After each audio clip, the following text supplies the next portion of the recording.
Hey guys, this is Jeff with Tattooed Spirit. I'm home after a wonderful day. Just before I pour my glass of something to drink, I'm going to just share with you a thought, a really great thought that I had that led to really cool wanderings on my way home as I was driving. And that's just how nice it seems that a lot of us on this YouTube tarot community have that sense of learning still, and we're still connecting with people that number one are teachers, but number two just share that aspect of how they use the cards in a way that maybe you find a flavor of what they're doing interesting, and you may want to adopt it. Just to sort of honor that spirit of teaching and learning, that wonderful dynamic, I wanted to do this thing. Maybe it turns into a tag or a hashtag or whatever that thing is. But really the 5 things that I wish that I knew when I first started this tarot journey of mine, a number of years ago. And I wonder what you would like to share with someone who came to you and said, look, you know a lot about tarot, or at least I can tell you're very passionate. How do you get to be that passionate? How do you know what you know about it? What would be the 5 things that you believe that would set your student up for real success and just the most fun and joyous experience with learning the cards and practicing the cards and building a business with the cards, or whatever they wanted to do? So I just jotted down the 5 things that came to my mind, and maybe they resonate with you, but let's find out. The first thing that I would have to say to any new student or someone looking to deepen their understanding of the cards is to really adopt that idea of having an open learning mindset. The idea, and those of us who've been doing it for a while know that you really kind of never really stop learning. It's not like a skill you learn, then you can do, and that's finished. There's no beginning. There's certainly no end. Well, there's always a beginning, but there's never no end to what kind of insights you can, gain from the cards or a certain position.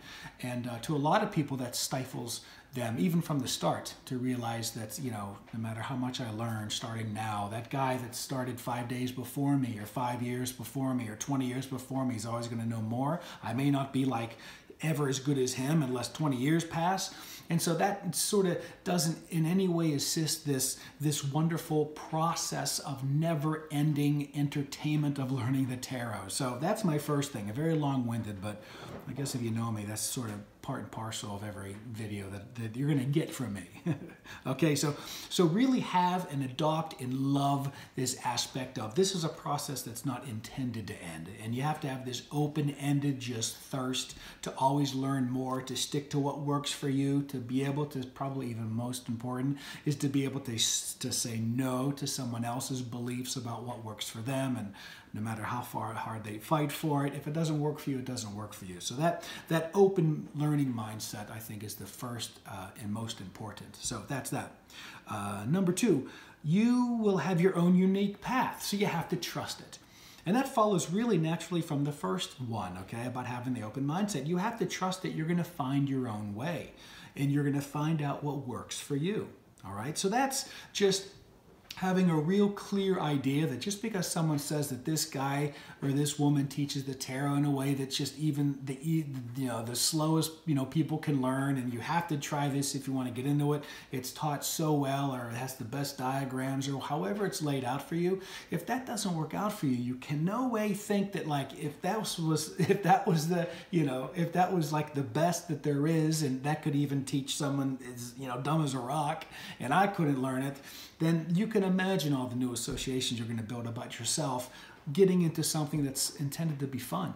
So so just trust your own path, whether that turns into tea leaves, or that turns into runes, or that turns into just promising yourself you're never going to read reversals. However that plays out, just trust that that is right for you, because that's going to really make you, that makes a good reader an excellent reader, I think, is those ones that are able to just, my third one, did you see how I segued? To just be able to get out of the way. Once you get the card, once you see the card spread out before you. The one that has the basic stock soup, I guess you could use the metaphor of just stock soup. Once you have that good base stock and you sort of add what kind of flavorings you like about the cards, Once you get that soup perfect, once you get that perfect taste of what that card means in this position for you, then you can just kind of get out of the way and let the communication with what other influences that you're drawn about that other card. And I wonder why that one came out a little bit crooked or above the other one if you do this card streaming that I'm a big fan of. So the third one is just have more fun getting out of the way. And it's just not about getting a card, picking it up, reading the thing in the book that happened to come with that particular deck, and then just saying, okay, well, that's the meaning of that card, you know.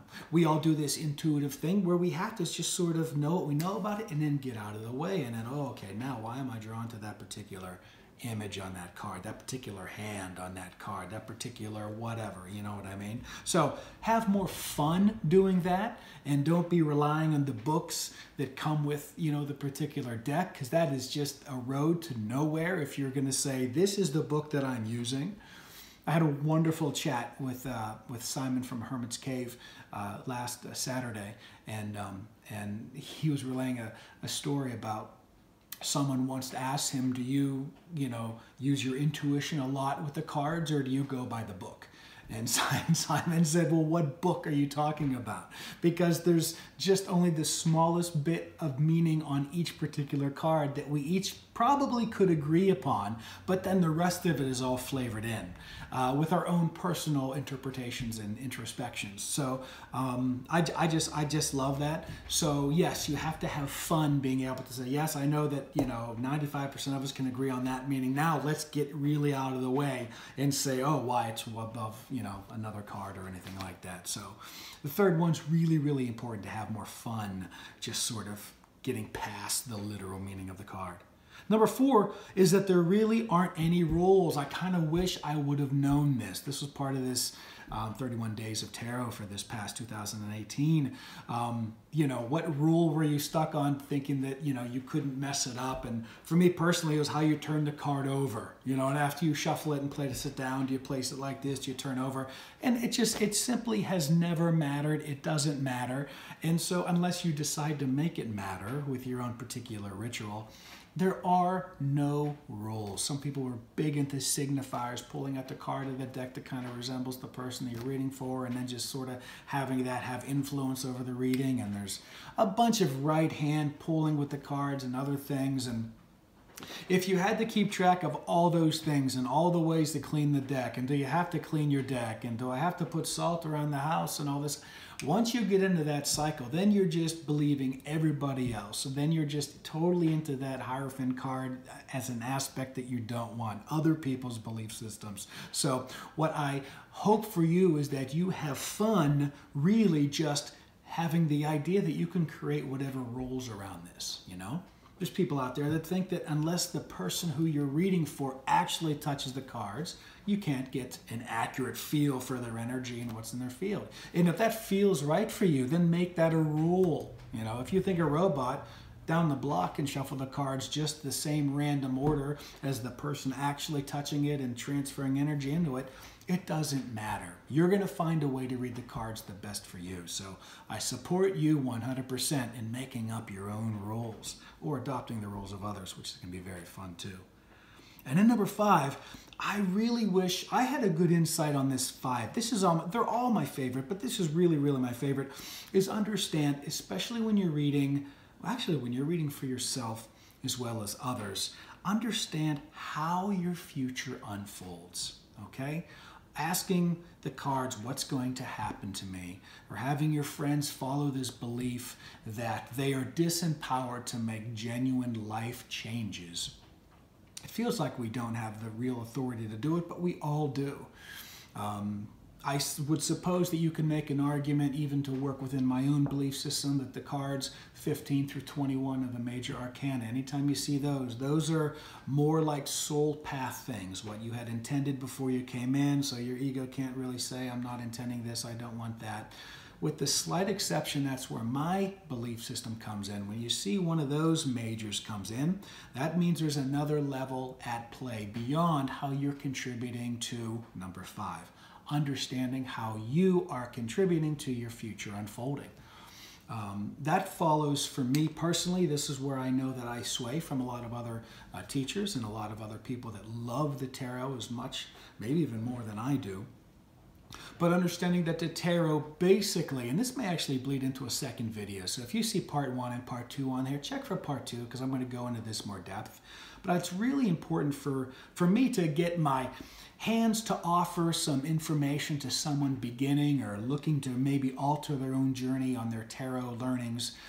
A new aspect, the idea that we are more in charge of what future unfolds than we probably give ourselves credit for. Above and beyond being a hypnotherapist and understanding that we're always drawn to choices that are just familiar to us, it doesn't even matter whether they're desired or not, really helps me understand that we always tend to think that we're out of control in our lives. And to get back to what I was saying, I think the tarot, to understand it the way that a lot of people do, is to just understand how empowered you really are. That there really is no outcome. There may be a result of the outcome, but if you don't like either one of those, you can change your trajectory completely.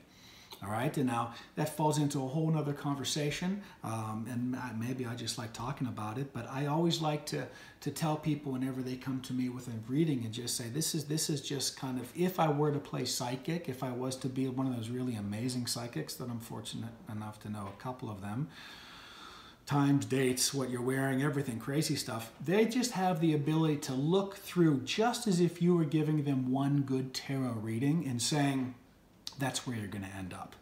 All right? But I believe a good tarot reader is so much more empowering than going to someone who has amazing intuitive abilities to see out one projected trajectory of where your vibration is heading and be able to say, let's just change one of the things that you're doing that's going to get you completely into a different place, if that's what you want. And that's what the tarot is about. That's, for me, yes, all the different suits have many different connotations and meanings, but whenever you break it down into literally how the future unfolds for you and to not become a victim, to have this sense of empowerment, is to look at it as what is basically structured as this law of attraction. It has to do with the 4 different suits. If you look at the swords as everything cognitive, your only ability that you have is to choose a different feeling thought, and that leads to the second suit, the suit of cups. That's the suit of feeling, the suit of emotion. So whenever you change a thought, you change a feeling. And then your future really kicks into play whenever that feeling about whatever subject you're thinking about kicks in, and you have a need or a desire to act upon that in a way that would be different if you thought or felt different about it.